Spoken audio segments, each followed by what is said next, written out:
Every year, 7 million people visit the Lincoln Memorial. They climb the marble steps, stand beneath the towering statue, take photos with the Washington Monument reflected in the pool behind them. Tour guides recite the Gettysburg Address carved into the walls. School groups learn about the Great Emancipator. It's called the Temple of Freedom, one of the most sacred sites in American democracy. But on Easter Sunday, 1939, when 75,000 people gathered at these steps, they came because no other venue in Washington would allow a black woman to perform. Marian Anderson, one of the greatest voices of her generation, sang, "My Country 'Tis of Thee," here not because this place welcomed her, but because concert halls and auditoriums across the city had refused. And that segregation, that exclusion, wasn't some aberration in the memorial's history. It was there from the very beginning, built into the foundation, literally. The official story is simple. Architect Henry Bacon designed a Greek temple with 36 columns, one for each state in the Union when Lincoln died. Sculptor Daniel Chester French carved the 19-foot statue of Lincoln sitting in contemplation. Construction took 7 years, from 1915 to 1922. The cost was $3 million, equivalent to $48 million today. The result was supposed to be a monument to the man who signed the Emancipation Proclamation, who preserved the Union, who gave his life for the cause of freedom.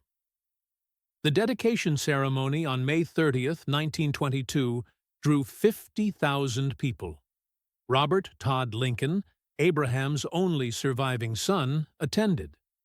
William Howard Taft, Chief Justice of the Supreme Court, gave the keynote speech. He called it a shrine at which all can worship. But that's where the official story carefully edits out what actually happened. Because on that Memorial Day in 1922, when this temple to freedom was unveiled, African Americans were separated behind a rope, segregated, pushed to the back, given their own section, not allowed to sit with white attendees, not allowed near the front, not allowed to be part of the celebration of the man who had freed their ancestors from bondage just 57 years earlier. Among those who stood in the colored section that day was a man named Elijah, 34 years old, from Virginia, father of 3 daughters. Elijah hadn't come to Washington as a tourist or a spectator. He had spent nearly 7 years working on this memorial, from 1915 until its completion. He was one of 127 black workers who shaped every block of marble, who mixed the concrete, who built the foundation. Elijah's job was detailed work, carving and setting the decorative elements. He had calluses on his hands from handling stone. His daughters used to ask him what he was building, and he'd tell them, "Something that will stand for 1,000 years." He wanted them to see it when it was finished. He wanted them to understand that their father had helped create something important. So on May 30th, 1922, Elijah brought his family to the dedication. He arrived at 6 in the morning to make sure he'd have a good view.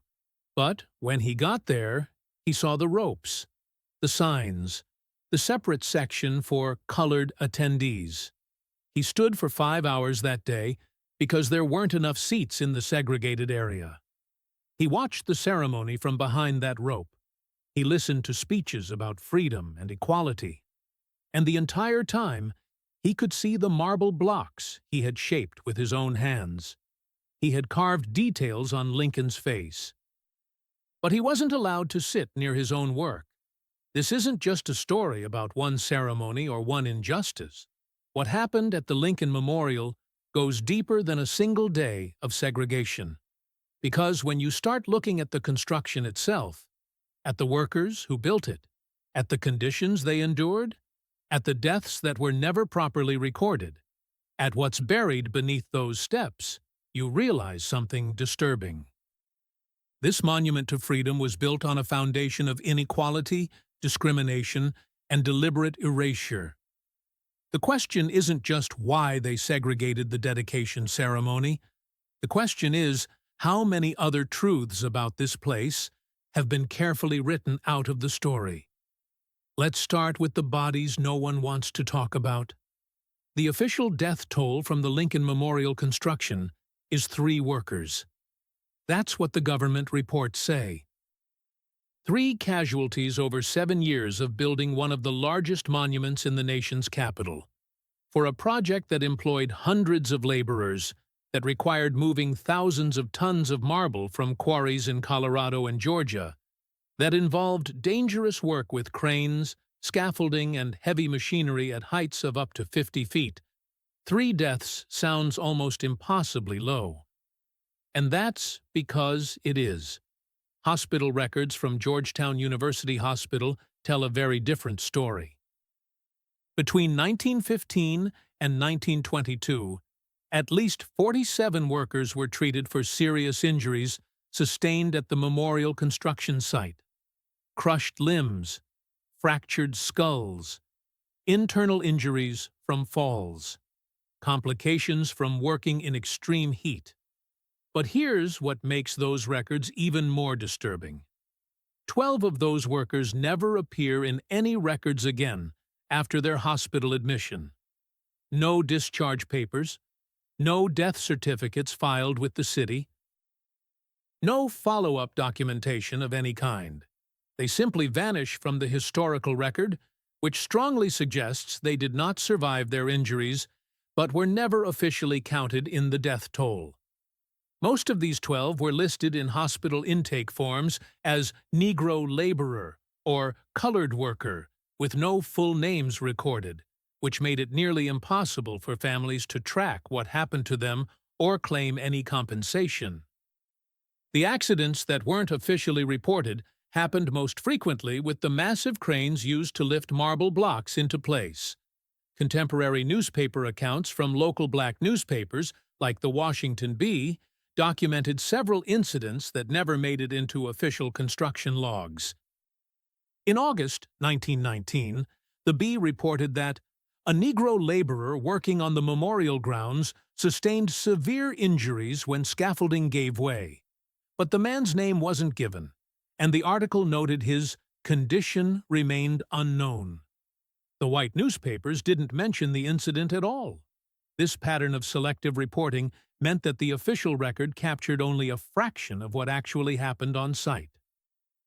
Workers who were injured or who lost their lives during construction were often treated in a separate ward at Georgetown Hospital, a segregated facility where conditions were notably worse than the main wards. The disparity wasn't just in medical care.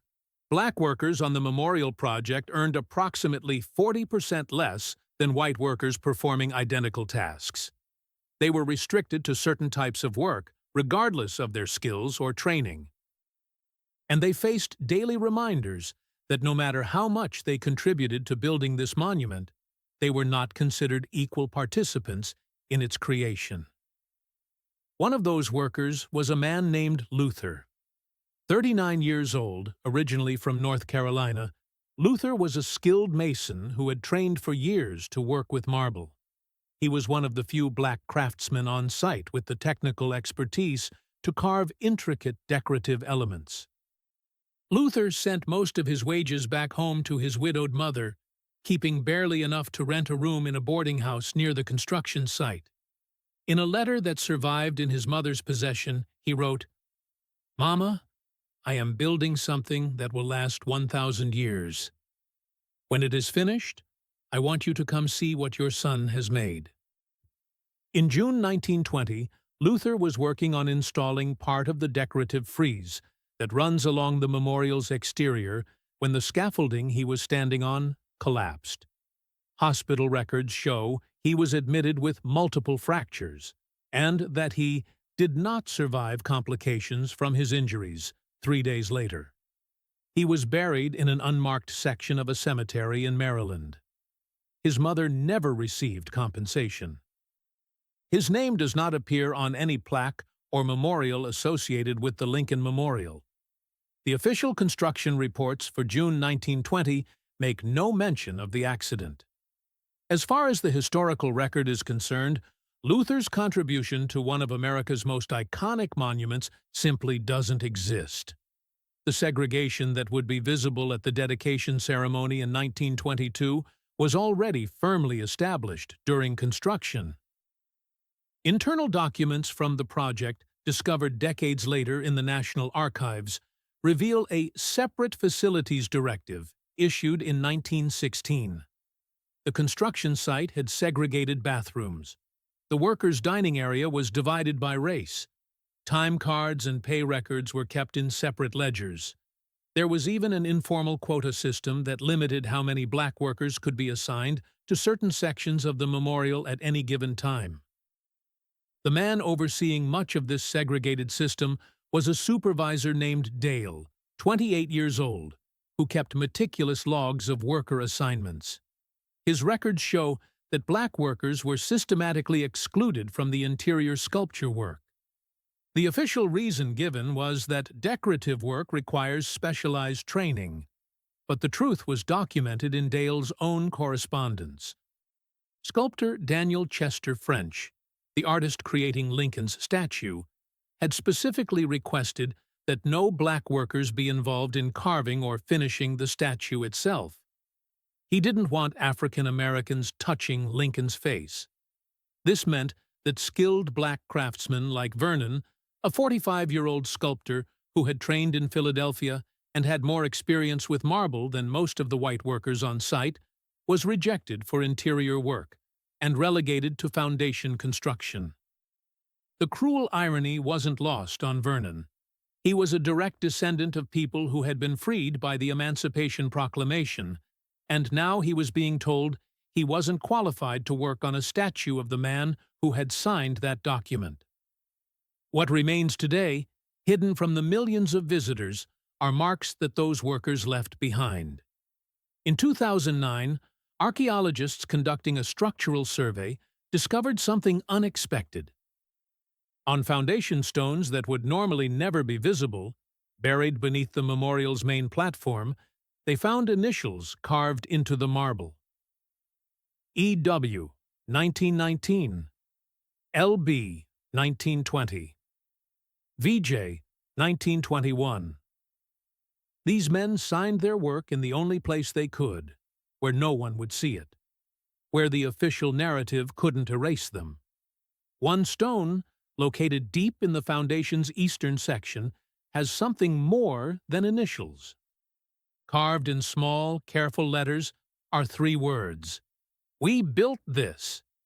It's a message from workers who knew their contributions would never be acknowledged, who understood that history would not record their names, but who insisted on leaving some proof that they were here, that they mattered, that their labor created something that would endure long after they were forgotten.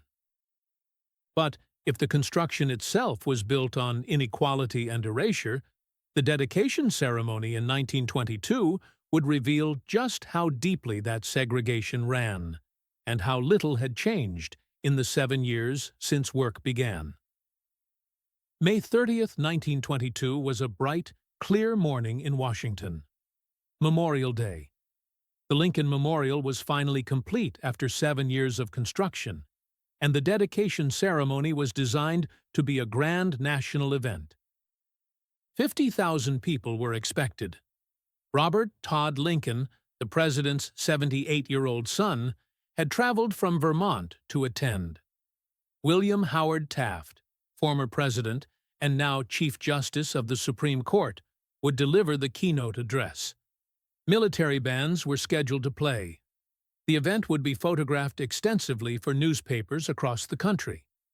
Everything about the ceremony was meant to project unity, patriotism, and the fulfillment of Lincoln's legacy. But in the months leading up to May 30th, organizers had been quietly working on another aspect of the event, one that would not be mentioned in most newspaper coverage or official commemorations. They were designing a seating chart that explicitly separated attendees by race. A document discovered in the National Archives decades later shows the layout in clinical detail. The first 15 rows of seating closest to the memorial steps where the ceremony would take place were marked "reserved for dignitaries and white guests." Behind those 15 rows, a rope barrier was to be installed. Beyond the rope, an area designated colored section was set aside for African American attendees. No seats were provided in this section. People would stand. And that's exactly what happened on Dedication Day, when thousands of Black Americans, many of whom had worked on the memorial's construction or whose family members had been enslaved and freed by Lincoln's proclamation, arrived to witness the unveiling and were directed to stand behind a rope. Separated from the ceremony, they had as much right to attend as anyone. Among those who stood in the colored section that day was a woman named Cordelia. 62 years old, a retired schoolteacher who had spent her entire adult life in Washington, Cordelia had a deeply personal connection to Lincoln's legacy. Her father had been enslaved on a plantation in Maryland until 1863, when the Emancipation Proclamation reached that part of the state. He had walked to Washington as a free man, found work, built a life, and raised Cordelia to understand that Lincoln was the reason their family existed as free people. She grew up hearing stories about Father Abraham, about the proclamation, about what freedom meant. When she learned that a memorial to Lincoln would be built in Washington, she followed its construction for years, watching the marble columns rise, reading newspaper updates, imagining the day when she would finally see it completed. She marked May 30th on her calendar months in advance. She prepared her best dress. She had expectations that this would be a moment of recognition, of dignity, of finally seeing the nation honor the man who had changed her family's history. When Cordelia arrived at the memorial that morning, she walked toward the seating area near the front. She wanted to be close, to see the ceremony clearly, to feel like she was part of something important. A police officer stopped her. He pointed to the rope. "You people have your own section," he told her. Cordelia looked past him at the empty seats in the front rows, seats that would remain partially empty throughout the ceremony because not enough white dignitaries showed up to fill them. She looked at the rope. She looked at the crowd of Black families being directed to stand behind it. And something broke inside her that had nothing to do with anger and everything to do with a profound, crushing disappointment. In a letter she wrote to the NAACP 3 days after the ceremony, Cordelia described what she felt in that moment. "I wept, not for joy at seeing the memorial completed, but for shame. Shame that this was how they chose to honor Mr. Lincoln. Shame that after everything he sacrificed, after everything my father endured, we were still being told to stand in the back. Mr. Lincoln would be horrified." Cordelia stayed for less than an hour. She couldn't bear to watch the speeches while standing behind that rope. She went home and never returned to the Lincoln Memorial, even though she lived just 3 miles away and would pass it dozens of times in the remaining 16 years of her life. The speeches that day were filled with language about unity, freedom, and equality. Chief Justice Taft stood at the podium and declared, "This memorial symbolizes the equality of all Americans. It reminds us that Lincoln's sacrifice was for a nation undivided, where all people are created equal." As he spoke these words, thousands of African Americans stood segregated behind him, visible to anyone who turned around, but carefully kept out of the frame of official photographers who were documenting the event for posterity. Not a single Black speaker was invited to address the ceremony. The NAACP had formally requested that at least one African American leader be included in the program, arguing that any dedication of a Lincoln Memorial should include voices from the community that Lincoln had freed. The request was ignored. Among those standing in the colored section was a 14-year-old boy named Thurgood, who had come with his family from Baltimore. Thurgood was quiet during the ceremony, watching everything with intense attention. Decades later, after becoming the first African-American Supreme Court justice, Thurgood would recall that day in an interview. "I never forgot it," he said. "The hypocrisy was educational. They built a temple to the man who freed the slaves, and then they told the descendants of those slaves to stay behind a rope.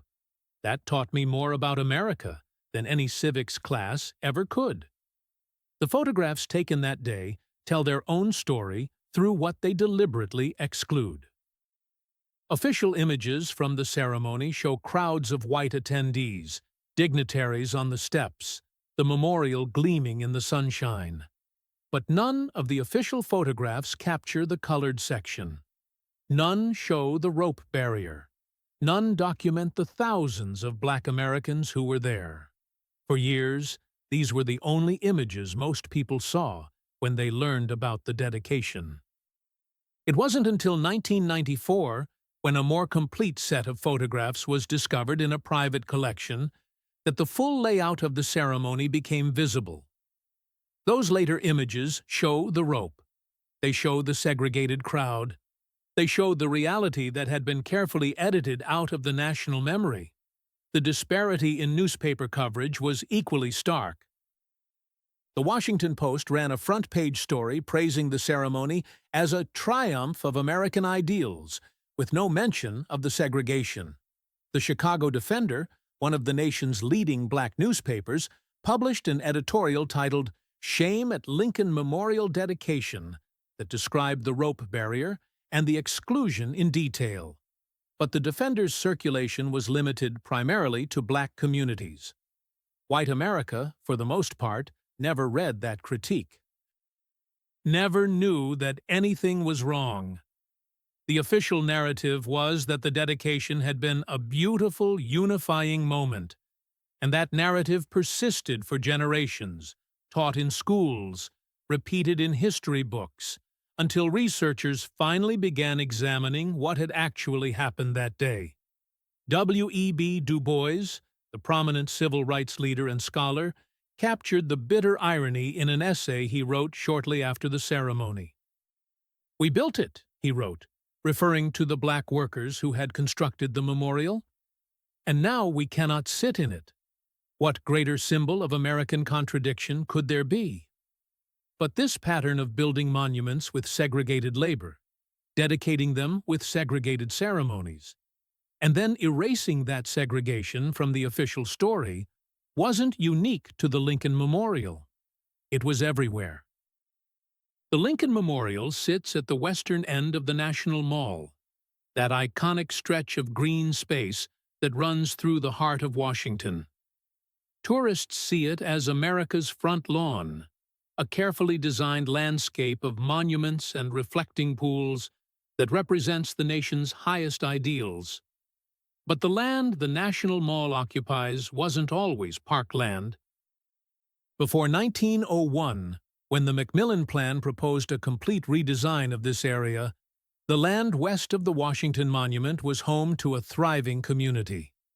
Southwest Washington was a predominantly Black neighborhood with deep roots, established in the decades following the Civil War, when formerly enslaved people came to the capital seeking opportunity and building new lives as free Americans. By the turn of the 20th century, this area housed approximately 23,000 residents. They had established churches, schools, businesses, and mutual aid societies. They had created a community with its own institutions and identity. And then the government decided that this land was needed for something else. Among the community leaders in Southwest Washington was a man named Augustus, a 58-year-old Baptist minister who led a congregation of more than 200 people. His church had been built in 1874, constructed with money raised by formerly enslaved members who wanted a place of worship they could call their own. The church sat on land that would eventually become part of the Lincoln Memorial Reflecting Pool. Behind the church was a cemetery where 400 burials had been documented since the 1850s, including some of the earliest free black residents of Washington. These were not unmarked graves. They had headstones. Families visited them. The dead had names and histories. In 1908, Augustus and his congregation received notice that their church would be demolished to make way for the new memorial complex. They were promised that the cemetery would be relocated with care, that every grave would be moved to a new location, that the remains of their loved ones would be treated with dignity. Augustus, wanting to believe that the government would honor its word, worked with officials to document every grave, to identify every person buried there, to ensure that no one would be left behind. The demolition began in 1912. The church was torn down first. Then came the cemetery. Records show that approximately 60% of the documented graves were relocated to other cemeteries in the Washington area. But the remaining 40%, at least 150 graves, were never moved. Official explanations varied. Some graves couldn't be located during excavation. Some were deemed too deteriorated to relocate safely. Some, according to internal memos that surfaced decades later, were simply left in place because the relocation process was taking too long and costing too much money. Augustus did not live to see the Lincoln Memorial completed. He passed away in 1911, devastated by the loss of his church and consumed by worry about the cemetery. His own grave, according to records, was one of those never relocated. He rests somewhere beneath the reflecting pool, under water and marble, in a place that millions of tourists photograph every year without knowing it's a burial ground. This pattern of displacement and erasure wasn't limited to the land around the Lincoln Memorial. The Washington Monument, dedicated in 1885, had a segregated viewing area during its opening ceremony, with African Americans restricted to a separate section far from the speakers and dignitaries. The Jefferson Memorial, constructed between 1939 and 1943, employed segregated work crews and maintained separate facilities for black and white laborers throughout its construction. Even the Capitol building itself, during its major expansion in the 1850s, used enslaved labor, a fact that was well documented at the time, but rarely mentioned in official histories of the building. What emerges when you examine these monuments together is not a series of isolated incidents, but a deliberate, consistent system, filled with black labor, often under exploitative or segregated conditions. Dedicate with ceremonies that exclude or segregate black Americans. Then write a history that erases or minimizes those realities, presenting these structures as symbols of unified national values while obscuring the inequality embedded in their very creation. A historian named Isaiah, working at the Smithsonian Institution in the early 2000s, spent years tracking down documentation of this pattern. His research revealed that 89% of major monuments built in Washington before 1950 had some form of racial segregation during their dedication ceremonies. Yet fewer than 5% of official historical markers or educational materials about these monuments mention this fact. Isaiah discovered documents that had been buried in 11 different archives, many filed in ways that made them difficult to find. Some literally marked "not for public distribution" in pencil notations from decades earlier.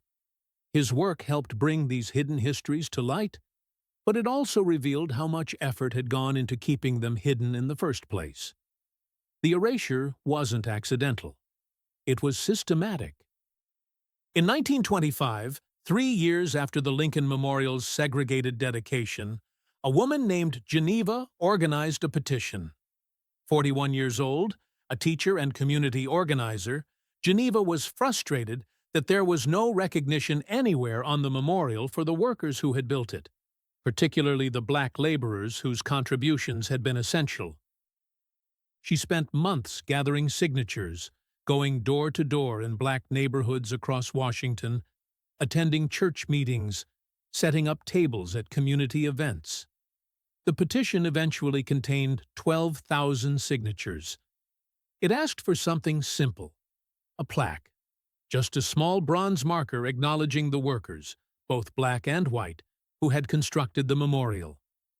Geneva submitted the petition to the Commission of Fine Arts, the body responsible for oversight of the memorial. The official response, preserved in the National Archives, stated that it is not appropriate to mention race in connection with a national monument, and that recognizing specific workers would detract from the memorial's universal message. Geneva lost her teaching position 6 months later. The principal who dismissed her cited inappropriate political activities as the reason. Her petition disappeared from official files and wasn't rediscovered until 1998, when a researcher stumbled across it misfiled in records related to a completely different monument. Among the 12,000 signatures were the names of 47 men who identified themselves as construction workers on the Lincoln Memorial Project. One of those names was Luther, the mason who had perished during construction. Someone who knew him, perhaps a friend or a fellow worker, had signed his name to the petition posthumously, ensuring that he would be counted among those asking for recognition, even though he hadn't lived to see the memorial completed. In 2016, a formal request was submitted to the National Park Service, asking for a commemorative plaque to be installed at the Lincoln Memorial, acknowledging the workers who built it and the segregation that occurred at its dedication. The request included extensive historical documentation, testimonies from descendants of workers, and support from numerous historians and civil rights organizations. The Park Service response was that the request was under review.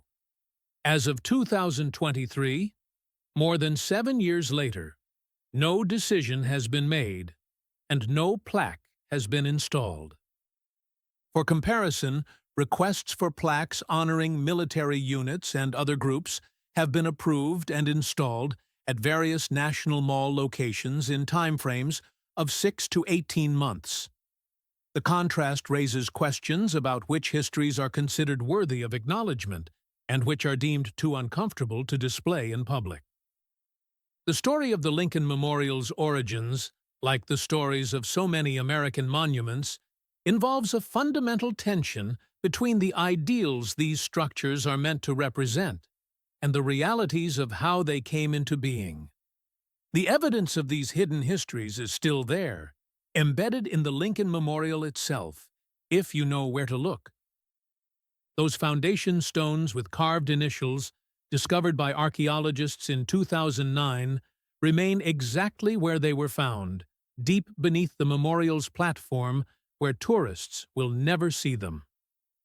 The workers who carved "We built this" into marble knew their message would likely never be read, but they left it anyway, a testament that exists whether or not it's acknowledged. The reflecting pool, where millions of visitors see the Washington Monument's image mirrored in water, covers the ground where Augustus's church once stood, and where somewhere between 150 and 400 people remain laid to rest. Their graves never relocated, despite promises made over a century ago. When you stand at the edge of that pool and look at your reflection, you're looking at water that sits above a burial ground, above a community that was displaced, above a history that was deliberately submerged. And on the memorial steps themselves, specifically the 13th step on the southern side, there's a spot that few people pay attention to. Historical photographs from 1922 show that this was precisely where the rope barrier stood during the dedication ceremony, the dividing line between the white attendees in the front and the colored section behind.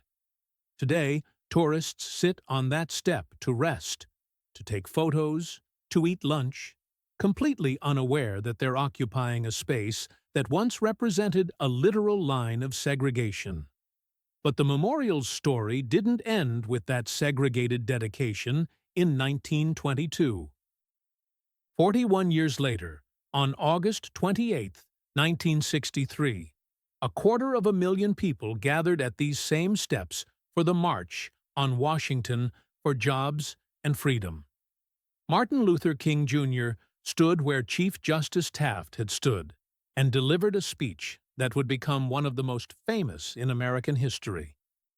"I have a dream," he said, speaking from a monument to the great emancipator, using those same marble steps that had once been divided by a rope to declare a vision of an America where his children would not be judged by the color of their skin, but by the content of their character.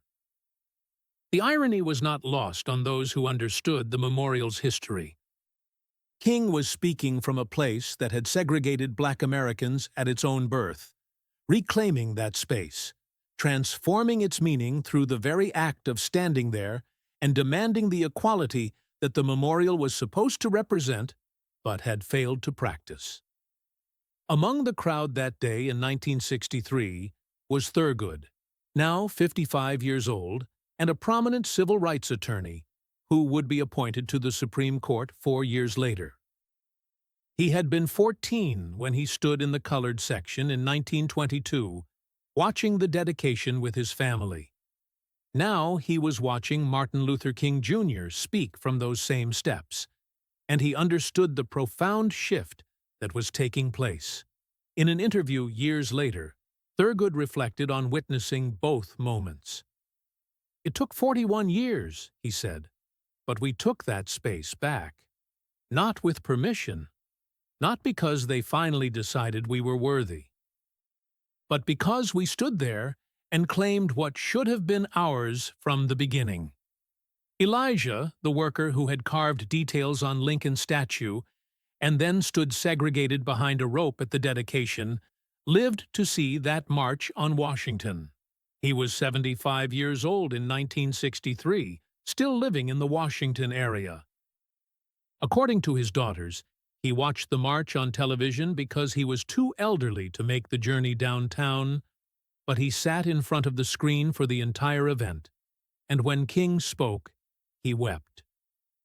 Elijah passed away in 1971 at the age of 83. He never received any recognition for his work on the memorial. His name appears on no plaque, no historical marker, no official record that visitors can see. His 3 daughters, now in their 90s, are still alive. They know their father helped build the Lincoln Memorial. They know he shaped the marble that tourists photograph. And they know that there is nothing at that memorial that acknowledges his existence or his contribution. The Lincoln Memorial today represents a duality that cannot be simplified or resolved. For many Americans, it remains a powerful symbol of freedom, democracy, and the struggle for civil rights, a place where King's dream was articulated and where generations of activists have gathered to demand justice. That meaning is real and significant. The memorial has become a site where movements for equality have claimed space and made history. But simultaneously, the memorial is a structure built through segregated labor, dedicated with segregated seating, and constructed on land where a community was displaced and where people remain buried without proper acknowledgement. That reality is equally true and equally significant. These two truths exist together, and neither cancels out the other. This is what makes American history complex and often uncomfortable. The nation's most sacred symbols, its most beautiful monuments, its most stirring declarations of principle frequently emerge from contexts of profound inequality and injustice. Lincoln himself freed enslaved people through the Emancipation Proclamation, an act of historic moral importance, yet the memorial built in his honor was constructed by workers who were paid less because of their race, who were excluded from certain tasks because of their skin color, and who were segregated at the very ceremony meant to celebrate Lincoln's legacy. Understanding this complexity doesn't require tearing down the memorial or rejecting what it represents. It requires seeing it completely, acknowledging both the ideals it was meant to embody and the injustices embedded in its creation. When 7 million people visit the Lincoln Memorial each year, most of them are moved by its grandeur, by the statue of Lincoln, by the words of the Gettysburg Address carved into the walls, by standing in a place where Martin Luther King Jr. spoke. Those feelings are valid. But those visitors are also standing on marble shaped by workers whose names they'll never know, sitting on steps that were once divided by a rope of segregation, looking at a reflecting pool that covers graves that were never properly relocated. Both realities exist in the same space. The next time you visit the Lincoln Memorial, pause for a moment on that 13th step on the southern side. Remember that in 1922, a rope stretched across this spot, dividing Americans by race at a ceremony supposedly celebrating unity and freedom. Remember that beneath the reflecting pool, there are remains of people who lived in a community that was displaced so this landscape could be created. Remember that somewhere in the foundation, carved into stones you'll never see, are the initials of workers who built this place and then were excluded from its dedication. Remember Elijah, who shaped Lincoln's face with his own hands and then stood behind a rope because his presence was considered inappropriate for the front rows.